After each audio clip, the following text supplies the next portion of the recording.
90 రోజుల కోర్సు పూర్తి చేస్తే చాలు 100% ప్లేస్మెంట్ సపోర్ట్ తో సాఫ్ట్వేర్ జాబ్ మీ సొంతం. వెంటనే కోడ్ జ్ఞాన్ డెస్టినేషన్ ని సంప్రదించండి. Welcome to Suman TV. నేను మీ సుమన్ టీవీ నాగ్. కాకినాడ డెత్ మిస్టరీకి సంబంధించినటువంటి వాటిలో కనుక మనం చూస్తే ఏది ప్రధాన కారణంగా చెప్పొచ్చు అంటే పసి హృదయాలను కనుక ఆ విధంగా మనం చూస్తూ ఉంటే కన్నీటి పర్యంతం తప్ప మనం ఏం మాట్లాడలేని పరిస్థితిలో ఉన్నామా అన్న విధంగా అయితే అనిపిస్తూ ఉంటుంది మనకి. ఎలాంటి ఇన్సిడెంట్స్ జరగకుండా ఉండాలని మాత్రం మనస్ఫూర్తిగా కోరుకుందాము. అయితే జరిగింది ఏంటి, దీనికి సంబంధించినటువంటి రకరకాల కథనాలు అయితే వినిపిస్తూ ఉన్నాయి. ఈరోజు మనతో పాటు హైకోర్టు అడ్వకేట్ అలగర్ రవీంద్రనాథ్ గారు ఉన్నారు. అది వారి మాట్లాడి తెలుసుకుందాం. Hello sir. హాయ్ అండి నాగరాజ్ గారు. సార్, కాకినాడ డెత్ మిస్టరీ దీనికి సంబంధించినటువంటి వాటిలో కనుక మనం చూస్తే ఈవెన్ గవర్నమెంట్ కూడా స్పందించడం జరిగింది. అంటే అంత దారుణమైనటువంటి సంఘటన ఏ రకంగా చూడొచ్చు అంటారు అసలు దీన్ని? ఒక అందమైన కుటుంబం నాగరాజ్ గారు, ఒక అందమైన కుటుంబం. చంద్రశేఖర్, తనూజ భార్యాభర్తలు. వీళ్ళకి 2 పిల్లలు.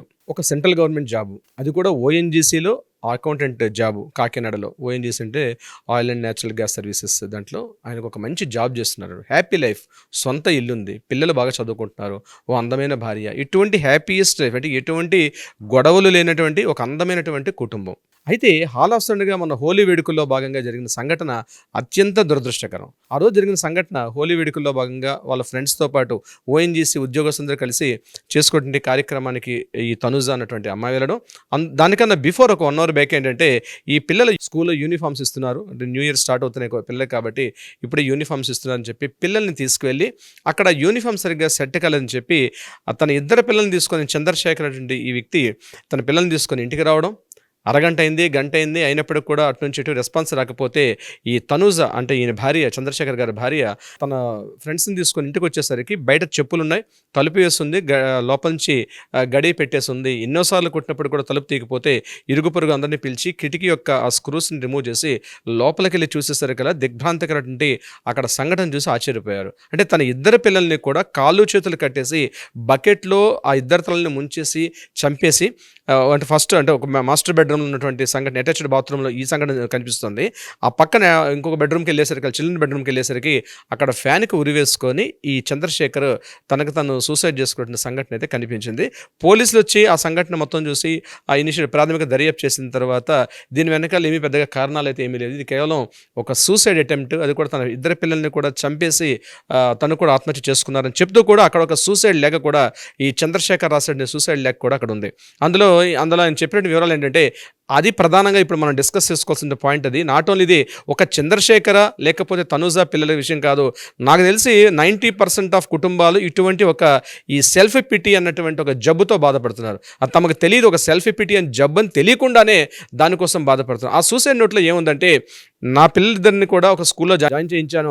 జేషన్ అబ్బాయికి ₹150, అదేవిధంగా 2వ అబ్బాయి అయితే ఎవరైతే ఉన్నారో ఆ అబ్బాయికి నిఖిల్ అన్నటువంటి ఈ అబ్బాయికి ₹1,00,000 ఉన్నటువంటి స్కూల్లో జాయిన్ చేయించాం. కానీ ఈ శాలరీ ఏదైతే ఫీజులు కట్టే అమౌంట్ ఏదైతే ఉందో ఇంత నేను చదివించలేనేమో, పిల్లల్ని ఇంకా భవిష్యత్తులో ఎన్ని లక్షల రూపాయలు పెట్టి చేయాల్సిన అవసరం వస్తుందో అది అంత అమౌంట్ నేను సంపాదించలేనేమో, నా పిల్లలకి సరైనటువంటి వసతి ఇవన్నీ కూడా కల్పించలేకపోతాను, నా పిల్లలకి కావాల్సిన ఆలనా పాలన సరిగ్గా చూసుకోలేకపోతాను అన్నటువంటి ఒక ఆత్మన్యూనతా భావంతో నేను ఈ పని చేస్తున్నాను, సూసైడ్ చేసుకుంటున్నాను చెప్పి ఆయన సూసైడ్ నోట్లో ఉంది. ఆ మృతదేహాలు తీసుకొని పోలీసులు వెళ్ళి మిగిలిన పోస్ట్ మార్టం దర్యాప్తు చేశారు. అయితే ఇక్కడ సంఘటన ఇదైనప్పటికి కూడా ఈ సంఘటనకి దారితీసినటువంటి పరిస్థితులు ఏమిటి అని మనం విశ్లేషణ చూస్తే నాగరాజ్ గారు, అది పూర్తిగా ఫోమో అన్నటువంటి ఒక సిండ్రోమ్తో బాధపడుతుంటే ఒక మానసిక స్థితి, ఒక మానసిక జబ్బు. అది ఫోమో అంటే ఫియర్ ఆఫ్ మిస్సింగ్ అవుట్ అనేటువంటి ఒక మానసిక వైకల్యం, ఒక మానసిక జబ్బు.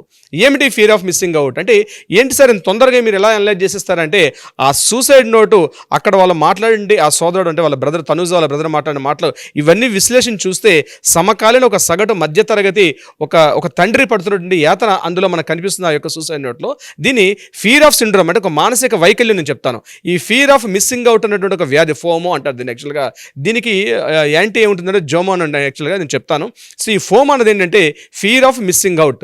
ఇది ఎందుకు వస్తుంది, మానసికంగా ఉన్నటువంటి ఈ డిసీజ్ ఎందుకు డెవలప్ అవుతుంది మనిషిలో అంటే ప్రధానంగా నాగరాజ్ గారు మనం వాడుతున్నటువంటి ఈ ఈ మొబైల్ వల్ల మనకు తెలియకుండానే ఈ రకమైన డిసీజ్ మనలో డెవలప్ అవుతుంది, ఈ ఫియర్ ఆఫ్ మిస్సింగ్ అవుట్. అంటే ఏంటి అంటే కంటిన్యూగా సోషల్ మీడియా తోటి గంటల కొద్దీ, అంటే రోజులో ఉన్నటువంటి మనం మెలకుగా ఉన్నటువంటి 12-14 గంటల్లో మోర్ దాన్ 95 to 90% మనం పూర్తిగా సోషల్ మీడియాతో కనెక్టివిటీ ఉంటాం. అంటే ఎవ్రీ మినిట్ ఏదో ఒక ఇన్స్టాగ్రామ్, సోషల్ మీడియా, లేకపోతే యూట్యూబ్, అవి చూస్తున్నంతసేపు మనలో మనకు తెలియనటువంటి ఒక రకమైనటువంటి దైన్యం మనలో ఆవహిస్తుంది. అది గుర్తుపట్టే పరిస్థితులు ఉండదు.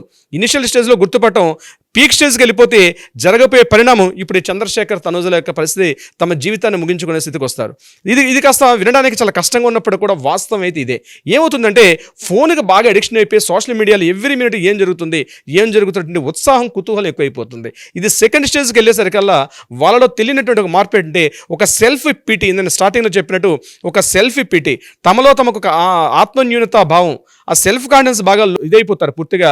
అంటే పబ్లిక్లో మనకన్నా చాలామంది బాగున్నారు, మన ఇరుగు పొరుగు వాళ్ళు చాలా బాగున్నారు, సోషల్ మీడియాలో ఇన్స్టాలో ఉన్నటువంటి ఆ ఇమేజెస్ చూస్తూ ఆ భార్యాభర్తలు చాలా బాగున్నారు, ఆ పిల్లలు బాగా చదువుకుంటున్నారు, మన ఇంటి వాళ్ళు బాగానే ఉన్నారు, నా చుట్టూ ఉన్న బంధువులు బాగా ఉన్నారు, స్నేహితులు బాగున్నారు, కానీ నేను మాత్రం బాగా లేను అన్నటువంటి ఒక స్థితిలోకి జారిపోతారు ఈ స్థితి వల్ల. సో డిట్రాక్షన్ అంటారు నాగరాజు. డిట్రాక్షన్ అంటే మనతో పాటు మన చుట్టూ ఎవరైతే ఉన్నారో వాళ్ళతో మన సంబంధాలు తెగిపోతాయి. ఈ ఫోన్ పట్టుకొని మనం ఏం చేస్తుందంటే ఎవ్రీ సెకండ్ ఆ ఫోన్లో ఏం జరుగుతుంది, ఆ ఫోన్లో మనం ఇన్వాల్వ్ అయిపోతాం. ఆ నెక్స్ట్ వీడియో ఏమవుతుంది అన్న కుతూహలం, క్యూరియాసిటీ పెరిగిపోతుంది. మన పక్క వాళ్ళు ఏం మనతో మాట్లాడుతున్నారు, మన పక్కవారి ఆలోచన, ఇంటర్నల్ ఒక మానసిక వ్యవస్థ. ఇది ఒక్క నాట్ ఓన్లీ ఈ చంద్రశేఖర్ సమస్యను చెప్పట్లేదు, ఈ సమస్యలో మీరు ఉన్నారు, ఈ సమస్యలో నేను ఉన్నాను.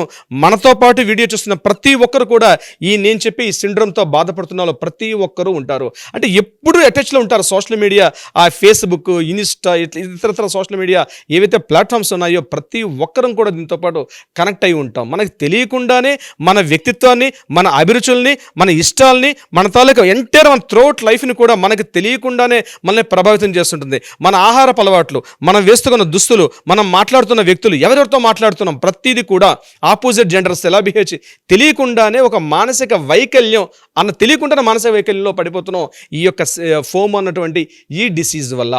అదే ఇప్పుడు చంద్రశేఖర్ విషయానికి వచ్చినట్లయితే ఈ ఫోమో అన్నటువంటి ఈ సిండ్రోమ్ ఏదైతే ఉందో, ఫియర్ ఆఫ్ మిస్సింగ్ అవుట్, నేను మిస్ అయిపోతున్నాను సొసైటీతో సంబంధం లేకుండా, నాకన్నా సొసైటీ చాలా బాగుంది, మంచి స్కూల్లో చదువుకుంటున్నారు నా పిల్లలు, మంచి బట్టలు వేసుకుంటున్నారు, చాలా అద్భుతంగా ఉన్నారు, నేను మాత్రం బాగాలేను, అందరూ బాగున్నారు, నేను బాగాలేను అన్నటువంటి పతాక చివరి స్టేజ్కి వచ్చేస్తారు వాళ్ళు. ఆ స్టేజ్కి వచ్చేటప్పుడు మనం ఏం చేస్తున్నాం, మనల్ని మనం కంప్లీట్గా నష్టపరుచుకుంటున్నాం, సూసైడ్ చేసుకుంటున్న స్థితికి తెలియకుండానే సూసైడ్ చేసుకొని తనతో పాటు ఉన్న ఇద్దరు పిల్లలను కూడా చంపేసినటువంటి ఎగ్జాంపుల్, ఈ ఫోమోకి ఎగ్జాంపుల్ చంద్రశేఖర్ గారి ఇష్యూని అయితే మనం చెప్పుకోవచ్చు.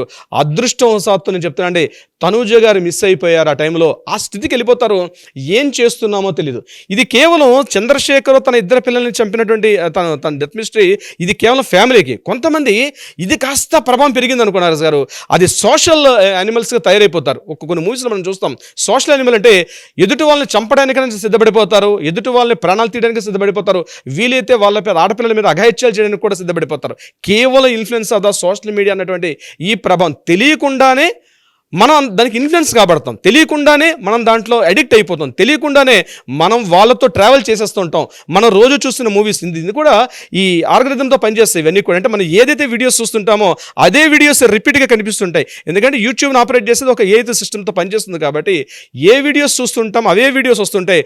మనకు తెలియకుండానే మనతో ఉన్నటువంటి ఆ సోషల్ మీడియాలో ఎవరైతే వ్యక్తులు ఉంటారో వాళ్ళు మన సొంత వ్యక్తులే, వాళ్ళతో మనం మాట్లాడుతున్నటువంటి ఒక స్టేజ్కి వెళ్ళిపోతారు. చివరిగా వెళ్ళేటప్పటికి ఆ వ్యక్తులు ఏవైతే బిహేవ్ చేస్తారో అవే బిహేవియర్స్ మనం చేస్తూ ఉంటాం, మనకు తెలియకుండా మనం ఇన్ఫ్లుయెన్స్ కాబడతాం. మనం ఈ స్టేజ్ చిట్ట చివరి స్టేజ్, ఆ స్టేజ్కి వచ్చినటువంటి చంద్రశేఖర్ బెస్ట్ ఎగ్జాంపుల్ దీనికి చెప్పుకోవచ్చు. బట్ ట్రూ సార్, అంటే రిలీజ్ అవ్వాల్సినటువంటి విషయాలే చాలా ఉన్నాయని చెప్పేసి చెప్తున్నాను నేను. ఇందులో యాక్సెప్ట్ చేయాలి మీరు చెప్పినటువంటి ఫోమో కాన్సెప్ట్ని కూడా. ఎనీవేస్ ఫర్దర్గా దీనికి సంబంధించినటువంటి వాటిలో ఏ విధంగా ఉండే అవకాశం ఉంటుంది అని అందరూ కాషియస్గానే ఉండాల్సినటువంటి అవసరం, బాధ్యత ఉంది. సొసైటీలో ఇలాంటి ఒక ఇన్సిడెంట్ జరుగుతుంది అని అంటే, బాధాకరమైనటువంటి ఇన్సిడెంట్స్ జరుగుతున్నాయి అని అంటే అది మన అందరి సమస్యలానే భావించాల్సినటువంటి అవసరం ఉంది. దాని నుంచి ఎలా బయటపడాలి అనేటువంటి విషయాన్నే చూడాలి మనం.